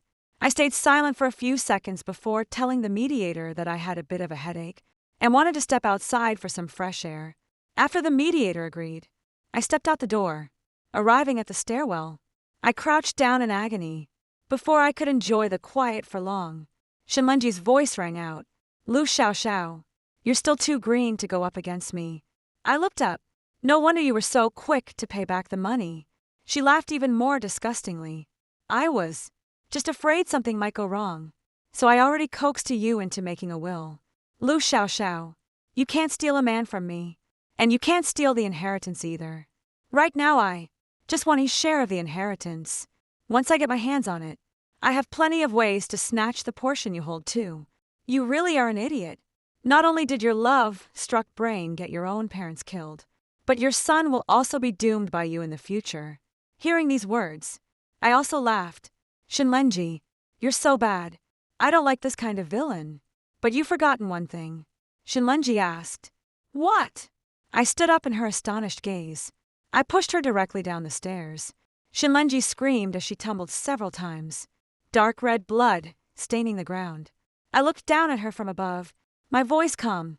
Only when this child is safely born from your womb can it inherit the estate. Her scream drew the attention of the mediator and the lawyer. Everyone was stunned by the scene before them. Only I remained calm and honestly told them. I pushed her. Everyone still stood motionless. I kindly suggested, why doesn't someone call 120 for her and then report it to the police? Soon after, the ambulance and police car arrived together. The ambulance took Shinlenji away, and the police car took me away. I had thought that, with such a fall, the child in Shinlenji's belly would surely not survive. So, when the police questioned me, I directly explained what had happened. Although deeply sympathetic to Shinlenji's experience of being threatened by me, the police still told me that this matter was very unfavorable for me. If Shinlenji insists on pursuing accountability, I could face 3 to 5 years of imprisonment. The system scolded me. You've really messed up now. If you end up in prison for a few years, Huan will definitely be ruined by Shinlenji. I said, it won't happen. It's me who's going to prison, not the money. Before the mediation, I had already considered the situation I would face after getting rid of her child. So, I arranged for Hichuan to have a nanny, bodyguard, lawyer, and doctor in advance. Besides, I'm going to prison, not dying. When Hichuan comes to visit me, I can still give him plenty of maternal love. The system snorted coldly. All of this is based on the assumption that the child in Shinlenji's belly is gone. What if that child survives? I was shocked. How is that possible? Nothing is impossible. That evening, the lawyer came to the police station and told me that Xinyuanji's child had survived. Although he is still in the ICU, his vital signs are stable. And he is a boy. What's worse is that even if he survives, the harm I caused to Shinlenji has already been established, and I will still have to go to prison. However, Shanji said that as long as I give her all the inheritance, she will not hold me accountable. The lawyer thought for a moment and advised me, Miss Luo, the current situation is very unfavorable for us. My suggestion is that you agree to Miss Shin's request. After all, if I don't agree with that child, it's only a matter of time before Shinlenji gets the inheritance. I sneered. Impossible. I won't give the money to Shinlenji. How could there be such a thing in the world? He, who built his fortune with my family's money, killed my parents. She destroyed my family. And in the end, I'm supposed to give the money to her. And that bastard child. Go tell Shinli that even if I serve a few years in prison, there will always be a day when I get out. As long as I can get out, I'm not afraid to kill. When that time comes, she and her son won't even have their lives left. Let's see how smug she is then. Surprisingly, the next day, Shinanji suddenly sent a letter of forgiveness. I thought my threat had worked. I never expected that. As soon as I stepped out, I was surrounded by a group of reporters. After breaking through the layers of reporters and getting into the car, I finally learned from my lawyer what had happened. It turned out that Shinlenji had posted her affair with Hugh online. Netizens were already curious about the father of her child, and when they found out it was Hugh, everyone was shocked. After all, it was common knowledge that Hugh was married. While Shiniji's reputation plummeted, some people dug up her dark history of being a hostess. Just as everyone was criticizing her, Shinlenji appeared on a live stream holding her child, first apologizing to everyone, and then sharing her story. She said she was born into a poor family where her family favored boys over girls. The reason she did that was because her own parents sold her for 100,000 yuan. I always knew our family was poor, and my parents only cared about my brother. When I was 17, my mom said she would take me to the city to work, but instead she sent me to that kind of place. She lowered her head to wipe away her tears, revealing faint old scars on her neck. I tried to escape 3 times, but each time I was caught and beaten half to death. Later, I met Hugh, and he said he wanted to save me. He rented a house for me, sent me to learn about self-media, set up a company for me, and made me an influencer. When I asked if he was married, he showed me his divorce certificate. I truly didn't know he wasn't actually divorced. Shan Lianji suddenly bowed deeply towards the camera. It wasn't until he passed away that I found out his divorce was fake. But by then, I was already 7 months pregnant. I am also a victim, and I know I am not entitled to the inheritance. But after he used passing, Lu Xiao took away all my houses and cars. I had no choice but to claim the inheritance that belongs to my child. However, I never expected that on the day of the trial, Lu Xiaojie pushed me down the stairs. She cried, exaggerating the things I did to her, and repeating the threats I made to her at the police station. She stated that for the sake of her child, she had to issue a letter of forgiveness. She said she no longer wants that inheritance, and only hopes I will leave her alone, stop putting pressure on her, and let her live a normal life. With her son, one cannot help but admire how Shinlenji skillfully used the tactic of retreating to advance. She first exposed her own scandals to create buzz, and at the peak of public opinion, fabricated a story to reverse the narrative. As for her claims about Hugh mentioning our divorce, since Hugh is dead, there is no way to verify them, leaving no one to know whether she was truly the victim. Ultimately, she portrayed me as a malicious ex-wife, successfully tarnishing my reputation. As soon as her live stream ended, those who had been scolding her immediately turned around to scold me. Not only that, but a well-known lawyer also expressed deep sympathy for her plight and reached out to her, wanting to sue me. My lawyer sighed. You heard her first. And on top of that, she stirred up such a huge public outcry. She has all the evidence in hand, so chances are you'll lose the lawsuit. Maybe we should consider settling instead. I watched her live stream video back, and for 3 times, laugh out loud in the end. If I had only 3 points of confidence before getting on the bus, now I have 10. It's okay. Let her go ahead and sue. I have a way to make sure she can't win. The system is surprised. What way do you have? You're not going to shoot someone in court, are you? Crude, I said, with an air of profundity.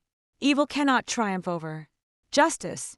So, of course, I will defeat her with righteousness. The day of the trial soon arrived, perhaps fearing that I would physically attack her again. As had happened before, Shenlanji hired a dozen bodyguards. When she encountered me outside the courtroom, she practically avoided me in court. Shenlanji presented all the evidence again. The judge asked me if I had any questions. I stated that I fully understood the contents of the will, but the condition for me to hand over Hugh's property was that Shenlanji's current child must indeed be Hugh.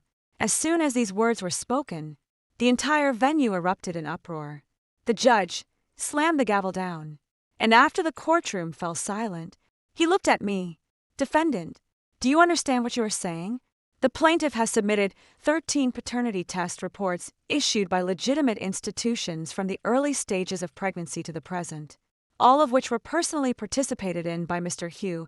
By raising doubts, now you not only bear the burden of proof, but if you cannot provide strong counter-evidence, the court will consider this as malicious delay and contempt of the judicial process, and make an adverse inference against you.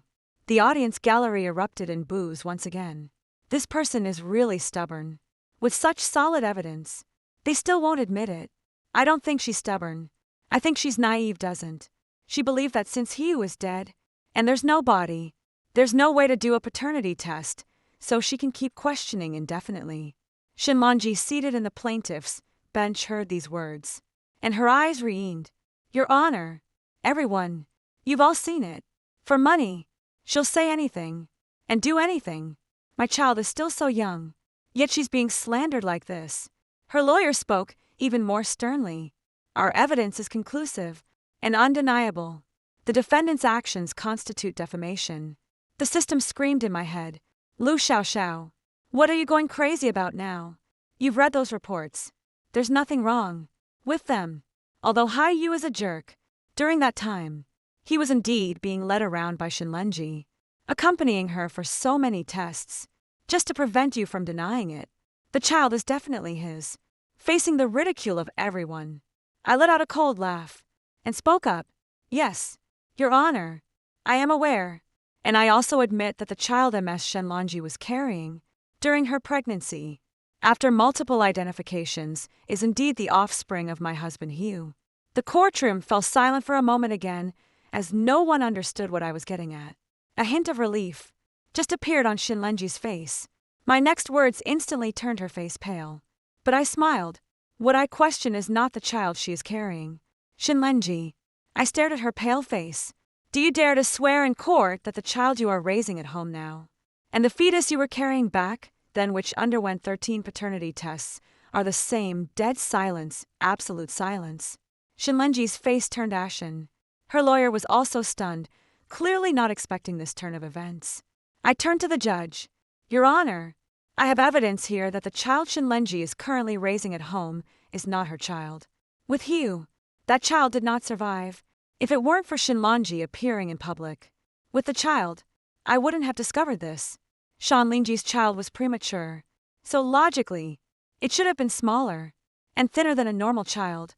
The child in the video is clearly a full-term size and appears to be around 2 or 3 months old. Upon hearing this, before Shenlanji could speak, her lawyer objected. This is prejudice. Even a 7-month premature baby can weigh 6 pounds. Ms. Shenlanji's child was born heavy, and we have the birth certificate as proof. She then produced the birth certificate as evidence. I smiled. What if this birth certificate is fake? Lawyer Shinlenji insisted. This is the hospital's.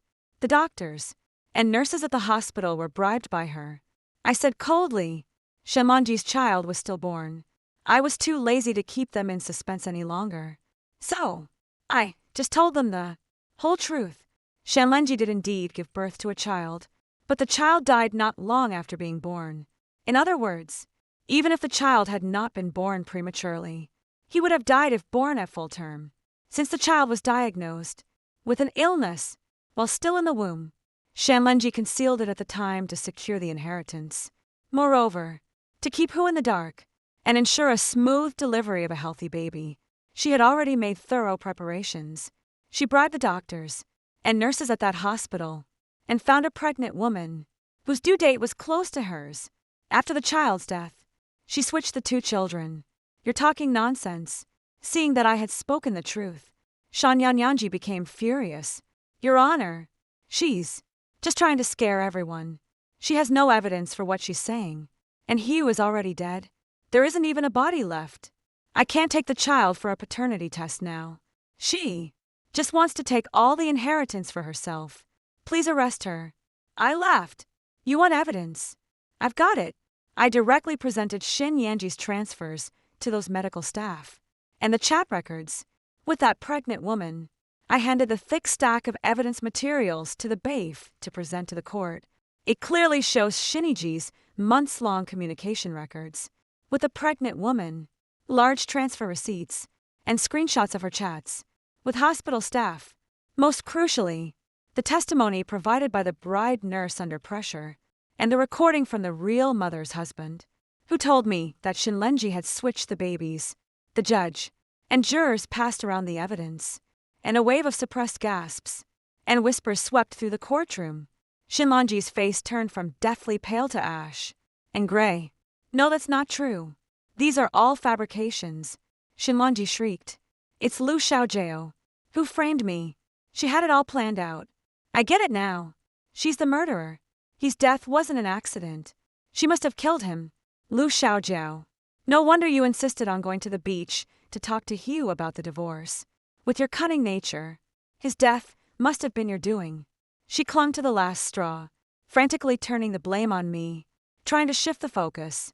Unfortunately, by the time he died, the police had already reached a conclusion, and all the evidence pointed to an accident. Shinlenji's accusations, now, in the face of irrefutable evidence of the baby swap, seemed so feeble and powerless, more like a desperate counterattack from someone with no other options. The judge banged the gavel heavily. Silence. Plaintiff, please watch your words. Your accusations regarding the death of Mr. He. You are irrelevant to the current inheritance dispute, and the police have already reached a clear conclusion.